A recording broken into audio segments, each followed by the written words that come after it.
Halo, selamat sore pemirsa. Wacana pemerintah Presiden terpilih Prabowo Subianto yang akan menambah jumlah kementerian menjadi 40 semakin mencuat.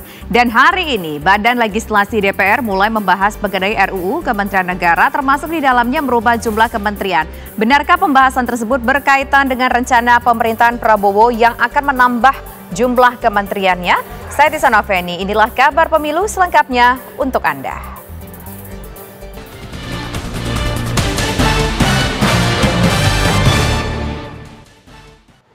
Seorang pria nekat mendekati Presiden Joko Widodo di salah satu rumah sakit umum daerah di Kabupaten Konawe, Sulawesi Tenggara. Insiden itu terjadi saat Presiden didampingi Menteri Kesehatan Budi Gunadi Sadikin akan memberikan keterangan kepada awak media. Namun saat akan berbicara kepada para pewarta, pria berbaju batik coklat itu berusaha maju mendekati Presiden Joko Widodo. Sontak Pas Pampres langsung menghadang pria itu dan menariknya ke belakang. Pria itu berteriak bahwa gajinya sudah 6 tahun ditahan. Tubuh Presiden Jokowi sempat terdorong saat pria itu diamankan, namun Presiden tetap kembali memberikan keterangan kepada awak media soal maksud kunjungannya ke Kabupaten Konawe dan sekaligus merespon kondisi Sumatera Barat pasca banjir bandang.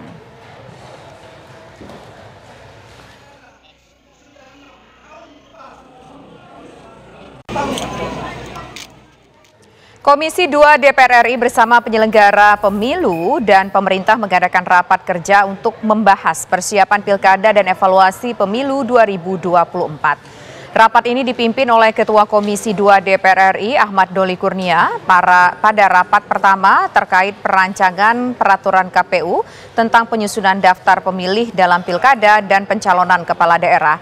Rapat akan dilanjutkan untuk membahas mengenai evaluasi pemilu 2024, Pilpres, dan Pileg.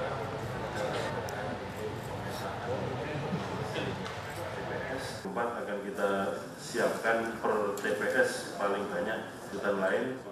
Lantas bagaimana hasil rapat evaluasi Komisi 2 DPR RI dengan KPU mengenai pemilu 2024? Sudah ada reporter TV One, Leo Chandra di gedung DPR RI. Leo, silakan dengan laporan Anda. Apa hasil evaluasi pelaksanaan pemilu 2024 di Komisi 2 DPR hari ini?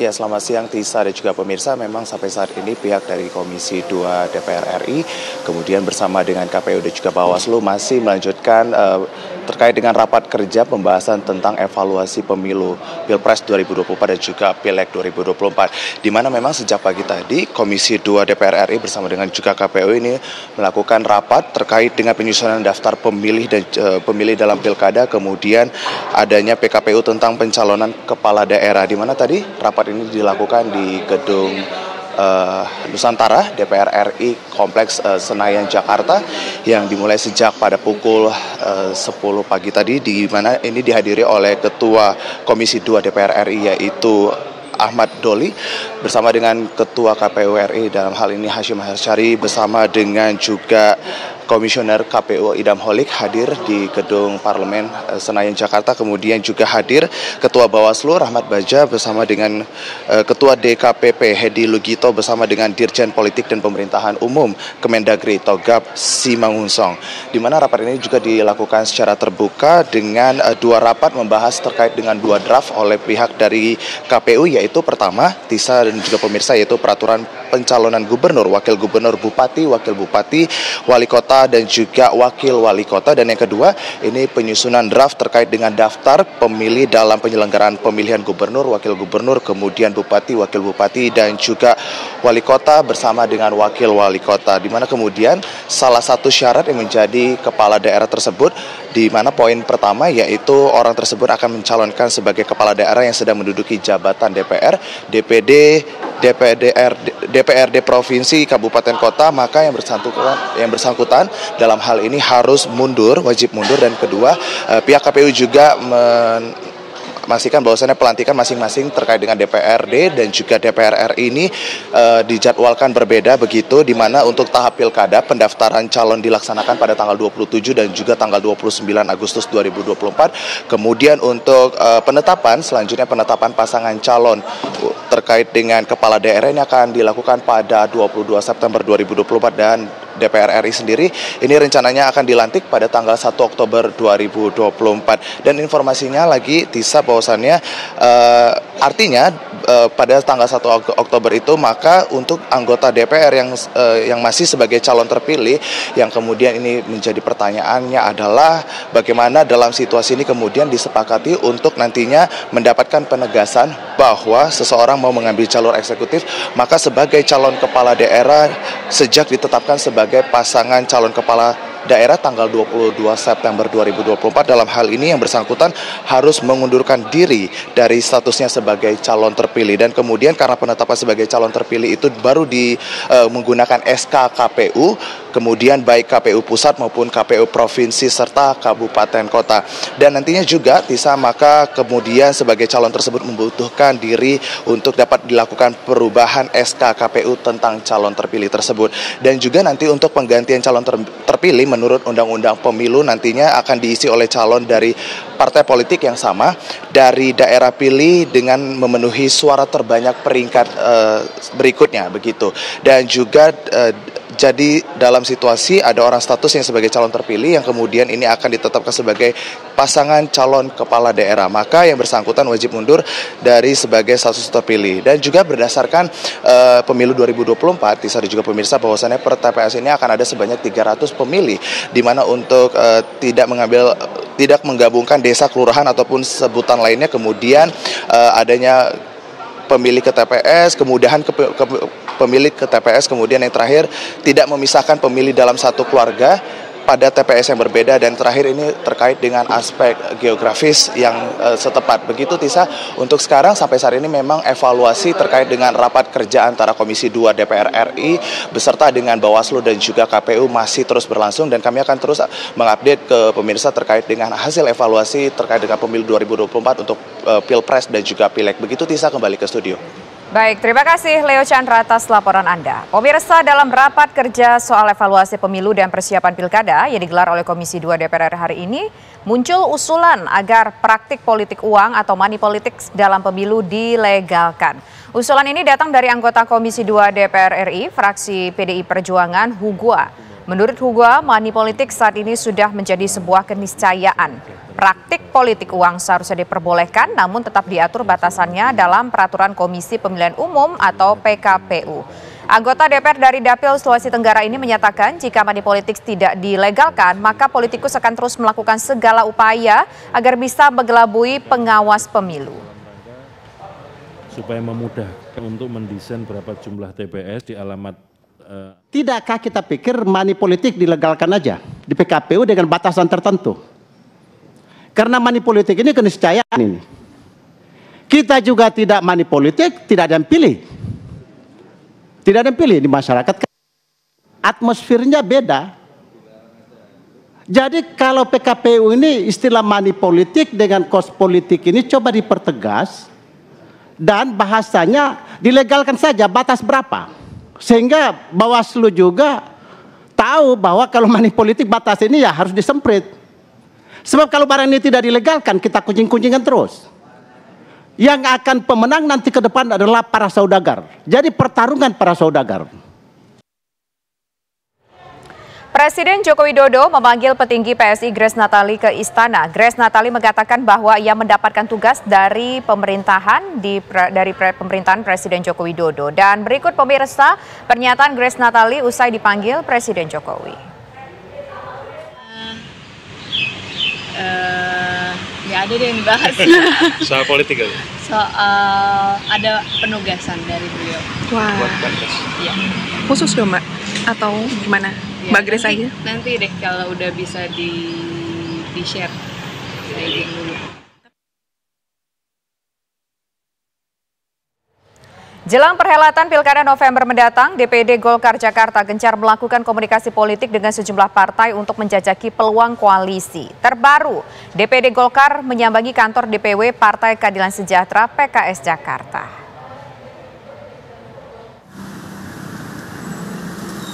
Ketua Dewan Perwakilan Daerah DPD Partai Golkar Jakarta Ahmad Zaki Iskandar bersama jajarannya mengunjungi kantor Dewan Perwakilan Wilayah DPW PKS di Cempaka Putih, Jakarta Pusat. Sama-sama PKS. Ahmad Zaki mengungkapkan kedatangannya ke DPW PKS bertujuan untuk melakukan silaturahmi politik, termasuk menjajaki peluang koalisi jelang Pilkada Jakarta November mendatang. Tadi sempat kita bicarakan juga kesiapan Partai Golkar, kesiapan PKS menghadapi Pilkada di bulan November nanti, yang tentunya juga baik Golkar maupun PKS maupun Golkar apalagi tetap kita membutuhkan koalisi untuk mencalonkan pasangan gubernur dan wakil gubernur.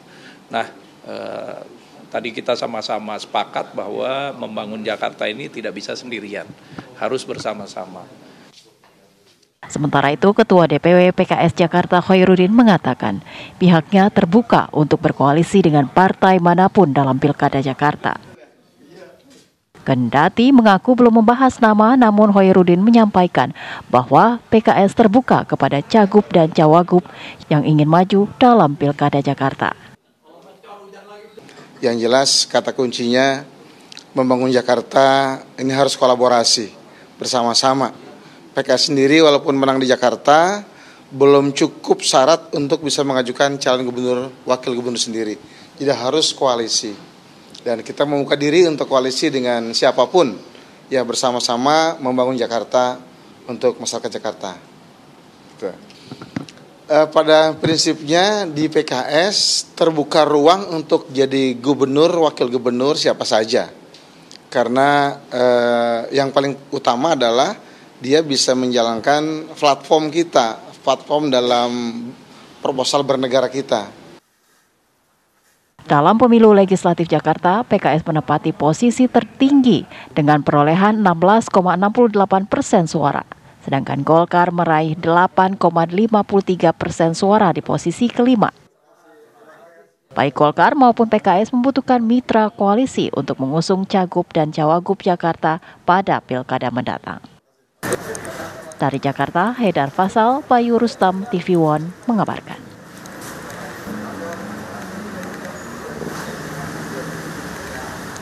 Badan Legislasi DPR RI mulai membahas RUU Kementerian Negara yang mengacu pemirsa pada beberapa hal. Di antaranya adalah salah satunya mengacu kepada putusan Mahkamah Konstitusi. Informasinya kami hadirkan usai jeda berikut. Pernyataan Ketua KPU RI Hasyim Asyari menyoal caleg terpilih yang maju Pilkada 2024 tak wajib mundur menuai reaksi. Sejumlah kalangan menilai opsi tersebut bisa berpeluang menjadi celah segelintir orang untuk tetap mengamankan kursi dewan bila tak menang di Pilkada.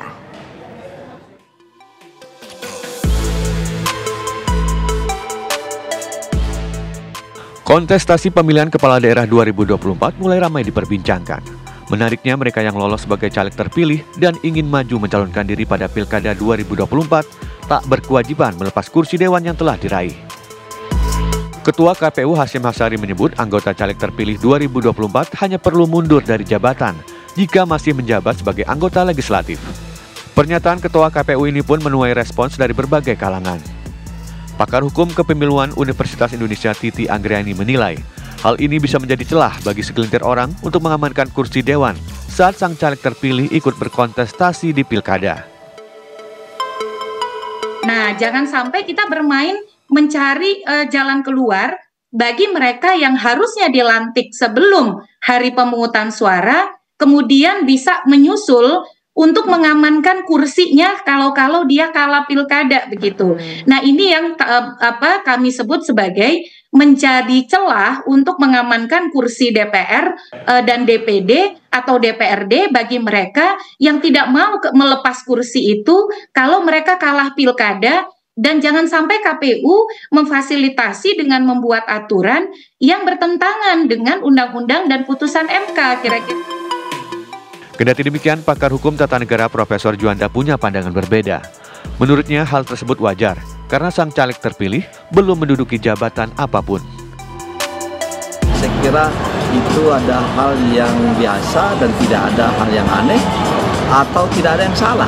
Karena memang aturannya, ya, bahasa hukumnya yang ada dalam undang-undang itu yang disuruh mundur adalah anggota DPR atau anggota DPRD atau anggota DPD yang sudah dilantik yang sudah sah menjadi anggota legislatif. Dalam hal ini ketika kita mengkaji secara lebih sederhana, memang orang yang baru terpilih caleg tahun 2024 ini kan belum dilantik. Jadi apa yang harus mundur? Lantas benarkah tak ada aturan yang dilanggar bagi caleg terpilih yang maju ke pilkada tanpa mundur? Tim TV One mengabarkan.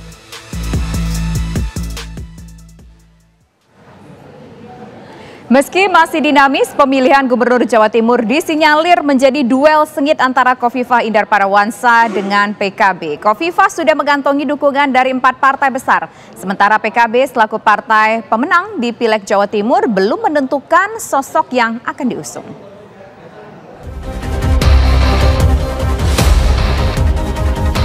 Dinamika politik menjelang pemilihan Gubernur Jawa Timur masih dinamis. Meski begitu, persaingan kekuatan terjadi antara partai pemenang pemilu legislatif di Jawa Timur, Partai Kebangkitan Bangsa, dengan mantan Gubernur Khofifah Indar Parawansa.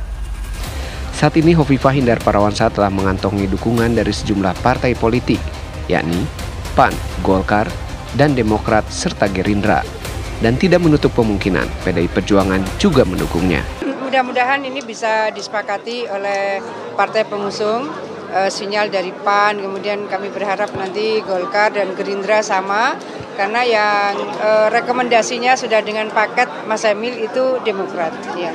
PKB kan membuka peluang untuk Ibu maju juga, apakah ada rencana maju dari PKB juga?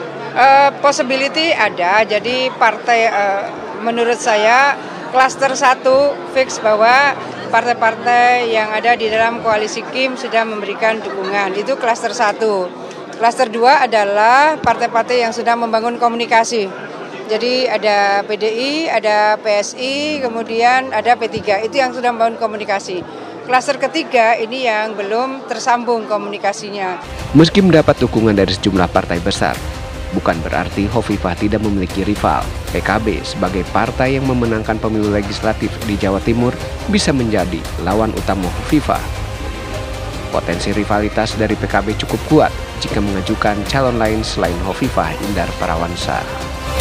PKB kan tokoh-tokoh yang boleh kita sebut, saya ketua DPD sendiri yang Menteri Desa Pak Halim, kemudian sebut saja ada menteri dari PKB Bu siapa yang itu tenaga kerja itu, ya Ida Fauzi, dan ya saya kira PKB juga punya tokoh-tokoh yang cukup bisa tampil, tapi sekali lagi tentu hasil dari pileg akan berbeda dengan model pilihan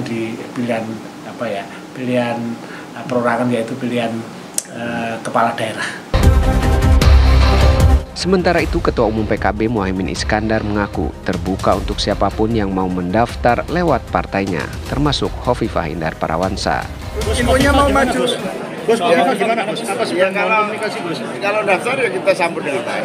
Sudah ada komunikasi Khofifah atau belum? Hingga saat ini PKB sebagai pemenang Pileg Jatim belum menentukan siapa bakal calon Gubernur Jawa Timur yang akan diusung. Akankah PKB mengusung kader partainya atau ikut mengusung Khofifah Indar Parawansa?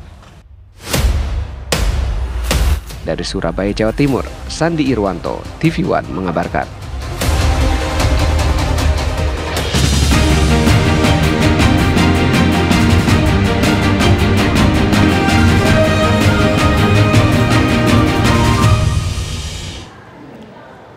Pemirsa, sejumlah informasi penting lainnya masih akan kami hadirkan usai jeda berikut. Tetaplah bersama kami di Kabar Pemilu. Pemirsa, Wali Kota Medan Bobi Nasution dipertimbangkan dalam Pilgub Sumatera Utara oleh Partai Gerindra. Sebelumnya Partai Golkar juga sempat mengusulkan menantu Jokowi tersebut untuk maju di Pilgub Sumatera Utara.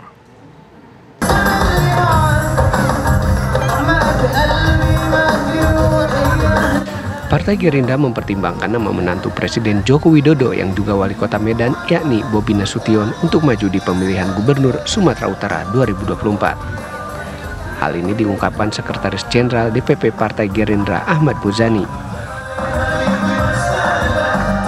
Menanggapi hal ini, Bobi Nasution tidak mau berkomentar banyak. Ia hanya menyebutkan apa saja kemungkinannya bisa terjadi. Saya katakan kemungkinannya ada semua. Mau saya sama Pak Wakil nanti tetap sama di sini. Mau saya sama Pak Wakil nanti adu visi misi. Mau nanti saya adu visi misi di tingkat yang mana, ada semua kemungkinan. Sebelumnya nama Bobi Nasution juga santer terdengar bakal maju di Pilgub Sumatera Utara 2024 saat Partai Golkar mengusulkannya. Saat itu, Bobi mengikuti pengarahan bakal calon kepala daerah dan wakil kepala daerah dari Partai Golkar. Dari Medan, Sumatera Utara, Ahmidal Yauzar, TV One mengabarkan. Penyanyi dangdut Ari Lian Akaira Malam atau yang kenal dengan nama Alam Mbah Dukun maju dalam Pilkada Kota Banjar, Jawa Barat. Alam mendaftar ke KPU Kota Banjar untuk menjadi wakil wali kota melalui jalur perseorangan atau independen. Kedatangan pasangan Dimyati dan Alam Mbah Dukun sontak membuat kaget beberapa petugas KPU yang sedang berjaga. Pendaftaran pasangan perseorangan ini diterima langsung oleh seluruh komisioner KPU Kota Banjar. Pasangan Dimyati dan Alam Mbah Dukun ini menjadi pasangan perdana sekaligus satu-satunya yang mendaftar dari jalur perseorangan.